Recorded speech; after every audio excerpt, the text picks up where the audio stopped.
अवधूत चिंतन श्री गुरुदेव दत्त सद्गुरुनाथ महाराज की जय। ज्ञानेश्वरीचा 5 दिवसाचा उत्सव हा 4था दिवस आहे। जसे की महाराजांनी म्हटलं की प्रत्येक ग्रंथात आपल्या हिंदू धर्माच्या एक सामर्थ्य भरलेलं असतं। तुम्ही कोणताही ग्रंथ वाचन करा, त्या ग्रंथातली जी प्रचंड देवशक्ती असते ती देवशक्ती त्या माणसाला लाभ देते। आणि ज्ञानेश्वरी आणि गीता हे खरं म्हटलं तर देवतांच्या मुखारविंदाने निघालेच ग्रंथ आहे। म्हणून या दोघा ग्रंथामध्ये प्रचंड शक्ती आहे की जसं म्हटलं की 1 महिना श्रवण केलं तरी कमी पडेल।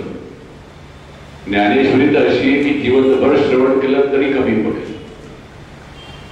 महाराष्ट्रामध्ये खरोखरी रोज ज्ञानेश्वरीचे पारायण असते। इतकं प्रचंड सामर्थ्य आहे ज्ञानेश्वरी। ज्ञानेश्वर महाराजांनी नेवासाला ज्ञानेश्वरी लिहिली। आमचं खरंच फार मोठं भाग्य आहे की आमची मुलगी त्या स्थानी दिलेली आहे नेवासाला।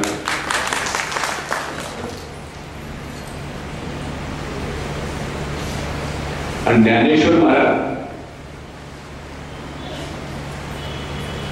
प्रत्येक संतांना, ज्ञानेश्वर काय प्रत्येक संतांना, संत म्हणजे संताप व्याप लागलाच असतो संतांच्या पाठीमागे।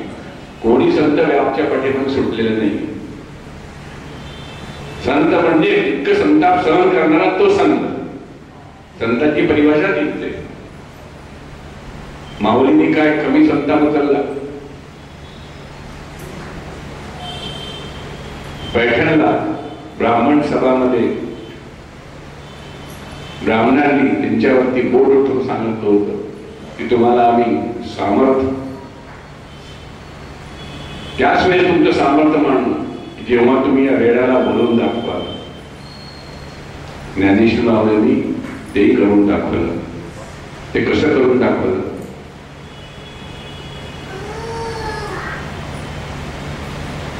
त्यांचा एकच हे होता की माझी आत्मा, शुद्ध चैतन्य ही जी आत्मा आहे ही प्रत्येक जीवामध्ये वास करते। या जगात जितकेही चल अचल प्राणी आहे त्यांच्यामध्ये ती शुद्ध चैतन्य आत्मा निवास करते। यदि माझी आत्माचा एकाकार तर शुद्ध चैतन्य आत्माचा वेडाच्या एकाकार होऊन गेली तर मी जे विचार करतो, जे बोलतो ते अवश्य तो रेडाही तोच बोलेल।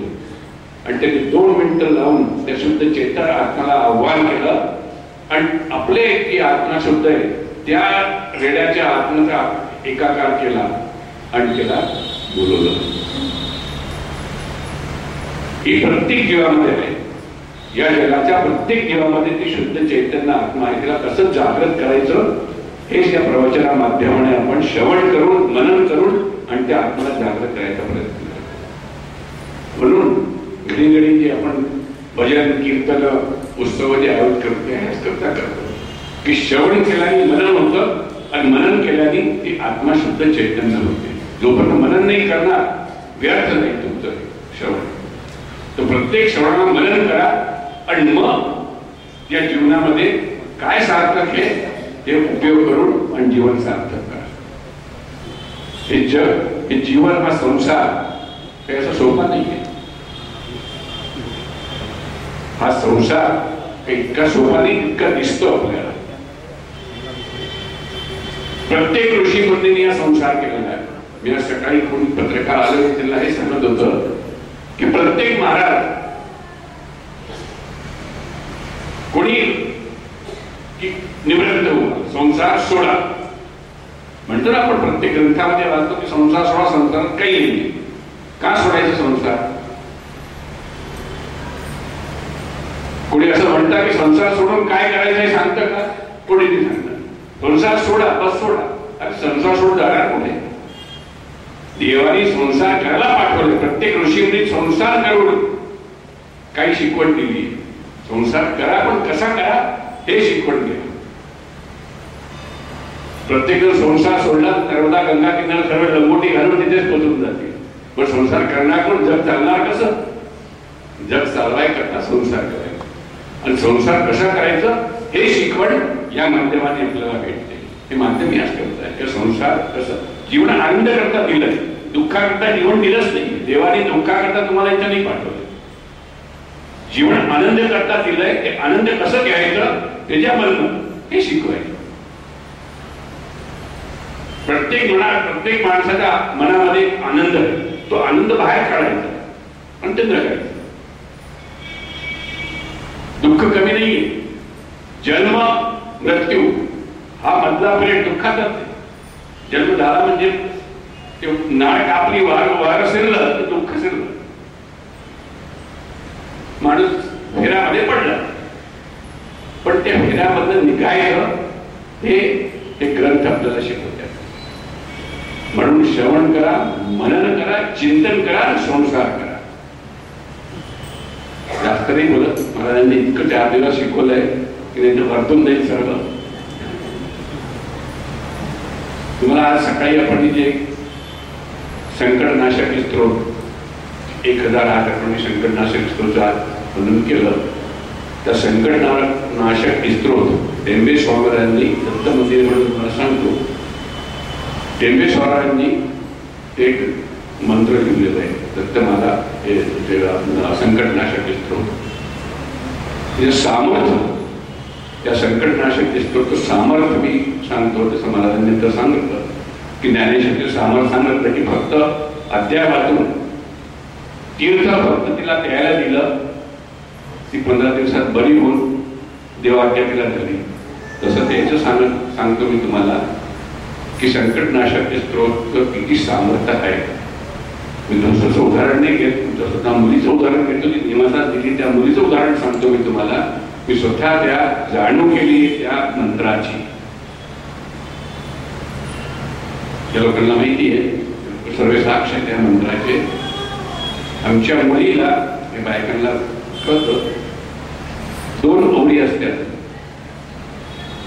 एक ओळी ट्विस्ट झाली.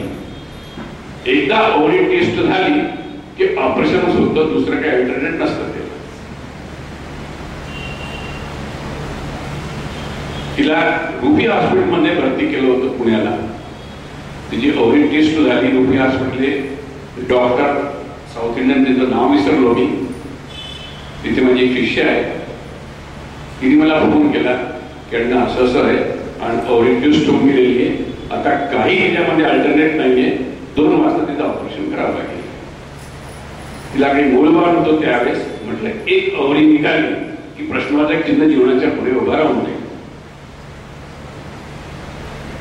त्या दिवशी पहिल्यांदा या जीवनाच्या आपल्या याच्यामध्ये पहिल्यांदा दत्ताच्या पुढे प्रश्न टाकला की तुझीच मुलगी आहे, तुझीच दिलेली आहे, तुलाच पार पडायचं. मी काही करणार नाहीये. मी तुला आव्हान करतो. संकल्प घेऊन त्या डॉक्टरला सांगितलं की फक्त मला 1 तासाचा टाइम द्या. संकल्प घेऊन दत्त संकटनाशक स्तोत्र दार बंद केले. नारळ दत्ता पुढे आधी कुंकू व्हायला आणि मला संकटनाशक स्तोत्र चालू केलं. तुम्हाला आश्चर्य वाटेल. डॉक्टरने 2 वाजता ऑपरेशन टाइम दिला होता. मी 12:20 बसलो होतो. 1:25 फोन बरोबर ठेवला होता. घंटी वाजली, उचललं. त्यावेळेस 3 मंत्र राहिले होते. 104 105 मंत्र झाले होते. फोन आला तिकडनं. त्या डॉक्टरनी त्याचं नाव विसरतोय मी.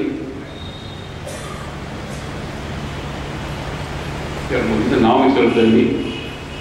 अजूनही तिथे आहे रुबी हॉस्पिटल डॉक्टर. ती सर्जन आहे.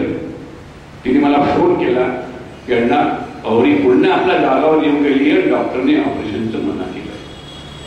हे त्या संकटनाशक स्तोत्र सांगत आहे. आपल्या ग्रंथांमध्ये जे जे मंत्र दिलेले आहे ते इतके सामर्थ्यवान आहे. याकरता सांगितलं की ते इतके सामर्थ्यवान आहे की आजही या जीवनामध्ये ते सार्थक होते. का की साक्षात देवताच्या मुखारविंद निघाले ते शब्द आहेत आणि एका शब्दामध्ये किती हजारो वर्षाला तप येऊन ते शब्द आपल्याला दिले गेलेले, ते मंत्र आपल्याला दिले गेलेले. म्हणून त्या मंत्राला कधीच सोडू नका. आता महाराजांनी सांगितलं की गुरु जीवनात एकच करावं, प्रत्येकाच्या पाठीमागे लागला तर जीवन सार्थक होणार नाही. मंत्र एकच करावं गुरुने दिलेला. तिने इतकं सामर्थ्य वाढवा आपल्या जीवनामध्ये की तो मंत्र आपल्या जीवनात अंगीकार झाला पाहिजे. म्हणून गुरु म्हणते. गुरु म्हणजे काय? गुरु म्हणजे काय चमत्कार दाखवणारा हे करणारा असं नसतं. गुरु म्हणजे काय असतं? खरं म्हटलं तर आपल्या जीवनात जे काही घडतं आपण कोणाच्या पुढे व्यक्त नाही करू शकत, ते आपल्या गुरुच्या पुढे व्यक्त करतो. तिला पोट भाग मोठं असतं गुरुचं, प्रत्येकाचं ते आतमध्ये टाकतो, व्यक्त नाही करत. महाराजांनी म्हटलं ना की कोणाच्या पुढे कोणाची गोष्ट व्यक्त कधी नाही करू. गुरु कधी करतो का? कोणाची गोष्ट कोणाच्या पुढे कधी व्यक्त नाही करत, तो पोटात टाकतो. सगळ्यांचं दुःख पोटात टाकत असतो. हे गुरुचं सामर्थ्य असतं. म्हणून जीवनामध्ये प्रत्येकाने गुरु करावा. पुष्कळ बोलू शकते त्यावरती, इतकं ऐकलंय इथेच विराम देतो. जीवन आनंदाचं आहे, आनंद करा आणि जीवन जगा. अवधूत चिंतन श्री गुरुदेव दत्त शत्रुनाथ महाराज की जय.